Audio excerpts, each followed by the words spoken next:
Hello friends, welcome back to our channel. Gardening ഇഷ്ടപ്പെടുന്നവരാണ് നിങ്ങളെങ്കിൽ തീർച്ചയായും ഈ ഒരു ചാനൽ സബ്സ്ക്രൈബ് ചെയ്യുക. ഇന്നത്തെ വീഡിയോയിൽ നിങ്ങൾ ചോദിച്ച ഒരു സംശയത്തിനുള്ള മറുപടിയാണ്. അതായത് നമ്മുടെ റോസാ ചെടിയിൽ ധാരാളം മൊട്ടുകളുണ്ട്, എന്നാൽ ഈ ഒരു മൊട്ട് പൂർണ്ണമായും വിരിയാതെ പകുതി മാത്രം വിരിയുന്നൊരവസ്ഥ. ഇതെന്തുകൊണ്ടാണ്? ഇതായിരുന്നു ആളുടെ ഡൗട്ട്. അപ്പോൾ നിങ്ങളുടെ സംശയങ്ങൾക്കുള്ള മറുപടിയാണ് പുതിയൊരു വീഡിയോ ചെയ്യാൻ എനിക്കൊരു പ്രചോദനം. അപ്പോൾ നിങ്ങൾക്ക് എന്ത് ഡൗട്ട് ഉണ്ടെങ്കിലും ചോദിക്കാം. എനിക്കറിയാവുന്നതാണെങ്കിൽ തീർച്ചയായിട്ടും ഞാൻ പറഞ്ഞു തരാം കേട്ടോ. അപ്പോൾ റോസിൽ മൊട്ടുകൾ വന്നിട്ടും അത് പാതി വിരിഞ്ഞു നിൽക്കുന്നൊരവസ്ഥ, അത് ശരിക്കും ഒരു സങ്കടം തന്നെയാണല്ലേ. ഇങ്ങനെ സംഭവിക്കാനുള്ള പ്രധാന കാരണങ്ങളിൽ ഒന്നാമത്തേതാണ്. അതിനു മുന്നേ ഞാൻ പറയട്ടെ, സംശയം ചോദിച്ച ആളുടെ റോസാ ചെടിയിലെ പൂക്കളുടെ അവസ്ഥ കണ്ടാലേ അതിൻ്റെ കൃത്യമായ കാരണം പറയാൻ നമുക്ക് കഴിയുള്ളൂ.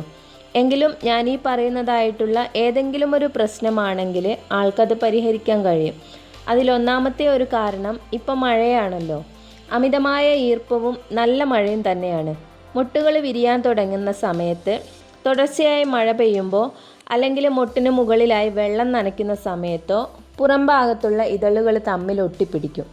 പിന്നീട് വെയിൽ വരുന്ന സമയത്ത് ഈ ഒരു ഇതളുകൾ കരിഞ്ഞു പോകുന്ന ഒരവസ്ഥ വരാറുണ്ട്.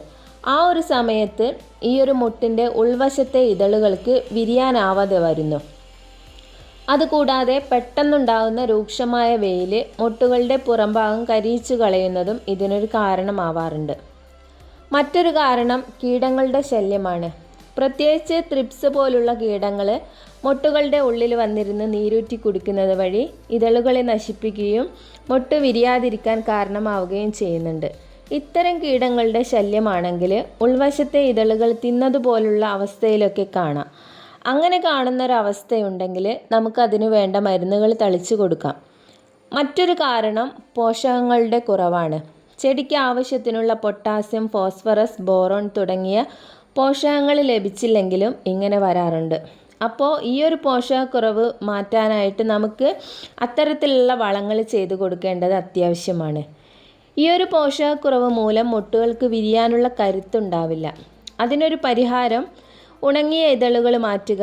നമ്മുടെ ചെടിയിൽ വിരിയാതെ നിൽക്കുന്ന മൊട്ടുകളുടെ പുറംഭാഗത്ത് കരിഞ്ഞുണങ്ങി നിൽക്കുന്നതായിട്ടുള്ള ഇതളുകളുണ്ടെങ്കിൽ അവയൊക്കെ കൈകൊണ്ട് വളരെ പതുക്കെ നമുക്ക് അടർത്തി മാറ്റി കൊടുക്കാം.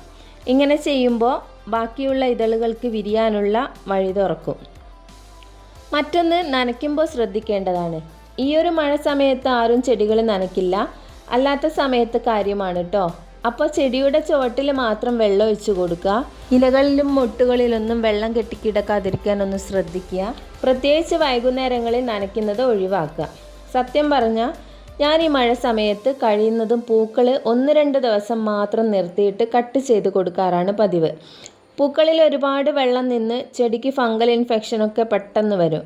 അത് മാത്രമല്ല, പൂക്കൾക്ക് അതിൻ്റെ ഭാരം താങ്ങാനാവാതെ താഴേക്ക് ചാഞ്ഞു നിൽക്കുന്നൊരവസ്ഥയൊക്കെ ഈ ഒരു മഴ സമയത്ത് വരാറുണ്ട്. ഈ ഒരു സമയത്ത് ചെടിയും വല്ലാതെ സ്ട്രെസ് അനുഭവിക്കും. അപ്പോൾ ഞാൻ ഈ ഒരു സമയത്ത് കഴിയുന്നതും ചെടിയിൽ പൂക്കൾ നിർത്താറില്ല. നമുക്ക് പൂക്കൾ എന്നും വേണമെങ്കിൽ അതിൻ്റെ ചെടി നിന്നാലല്ലേ പൂക്കൾ ഉണ്ടാവുള്ളൂ. അപ്പോൾ 1-2 ദിവസം അതിൽ കൂടുതൽ മഴക്കാലം പൂക്കൾ നിർത്താതിരിക്കുന്നതാണ് നല്ലത്. കീടങ്ങളുടെ ശല്യം ഒഴിവാക്കാൻ വേപ്പെണ്ണ വെളുത്തുള്ളി മിശ്രിതം നേർപ്പിച്ച് ചെടിയിൽ ആഴ്ചയിലൊരിക്കൽ തളിച്ചു കൊടുക്കുന്നത് നല്ലതാണ്. മഴ ഒന്ന് വിട്ടു നിൽക്കുന്ന സമയങ്ങളിൽ ഇത് കൊടുക്കാനായിട്ട് ശ്രദ്ധിക്കുക കേട്ടോ. പിന്നെ ത്രിപ്സിൻ്റെ ശല്യം കൂടുതലുണ്ടെങ്കിൽ കോൺഫിഡോർ പോലുള്ള മരുന്നുകൾ സ്പ്രേ ചെയ്ത് കൊടുക്കാം. അപ്പോൾ ഇത്തരത്തിലുള്ള കാരണം കൊണ്ടാണ് നിങ്ങളുടെ ചെടിയിലെ പൂക്കൾ വിരിയാതെ പോകുന്നതെങ്കിൽ തീർച്ചയായിട്ടും ഇതൊക്കെ ഒന്ന് ചെയ്തു നോക്കുക.